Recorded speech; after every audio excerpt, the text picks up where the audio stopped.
虽然台南天高地确诊数已经连续5礼拜有下降，加上天气转冷对疫情嘛有帮助。不过到今台南已经突破2万病例嘛是事实。加上嘉义区累计有13例第2型病毒，已经是上界严重。农福议员彭义峰相当烦恼，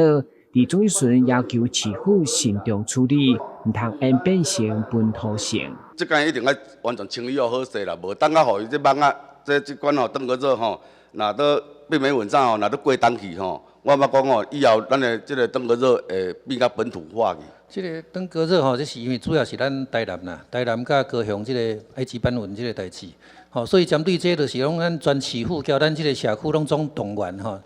议员会当看到讲咱其实咱社区拢真正动员伫遐咧清理咱的环境，吼，尤其是即个积水容器的部分。面对第2型天高地病毒威胁，其实无撇步，就是动员清除病媒网甲东部喷药。不过因为喷药所造成的民怨一直拢无消退，包括民众需要清公家喷药前后，拢需要整理清洁，加上养生胶带个欠费，农福议员要求市府爱加减弥补。当时大家讲等今日喷了尔，唔啊在要喷啊，都喷的都还没清理的，结果又搁咧喷啊，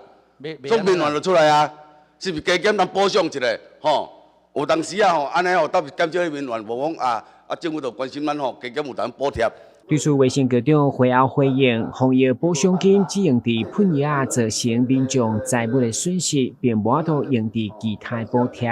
台南新闻，阮是杨顺怀采访过的。